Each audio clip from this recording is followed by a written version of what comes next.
Attention, le film que vous allez voir est une première ébauche pour que vous nous suggériez des idées de scénarios pour nos prochains films. Vous pouvez gagner un voyage inoubliable pour 2 personnes dans une grande ville du monde. New York, Venise, Bangkok et des centaines d'autres destinations vers les plus excitantes et les plus belles villes de la planète. Regardez attentivement ce film et on se retrouve à la fin. Bonjour Sylvie. Bonjour. Donc nous sommes présents au festival et donc est-ce que vous pouvez nous dire dans quel contexte avez-vous réalisé ce livre ? Oui, bien sûr. Donc en fait, le livre a été réalisé à la suite d'un voyage que j'ai fait dans des Andes à l'Amazonie en passant par l'île de Pâques. Donc je suis journaliste pour un magazine qui s'appelle National Geographic.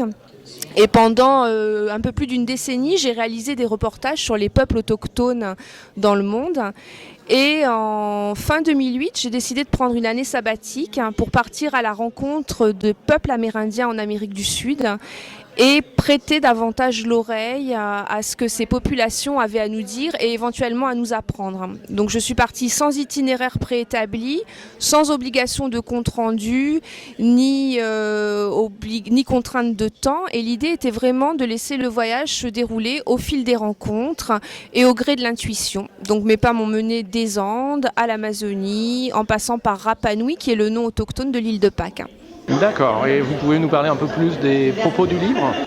Oui, bien sûr. En fait, je me suis rendu compte au fil des reportages que j'avais réalisés que les Indiens, notamment donc en Amérique du Sud, avaient cette volonté de communiquer sur le fait qu'ils n'étaient pas que des victimes, mais également des forces de proposition.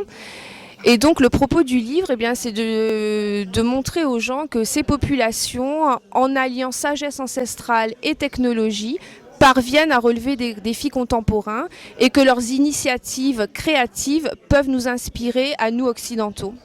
D'accord, et comment est accueilli le livre par les lecteurs ? Écoutez, il a été très bien accueilli, il y a vraiment une énergie très positive, ça génère une énergie très positive et de beaux élans de solidarité envers ces populations qui ont très bien compris que pour pouvoir s'en sortir, puisque le rapport de force est totalement inégal, elles avaient besoin de créer des alliances avec des partenaires extérieurs. Donc le livre a été très bien accueilli et je trouve qu'il y a un élan de générosité de la part des gens qui fait que c'est très motivant et très encourageant et porteur d'espoir.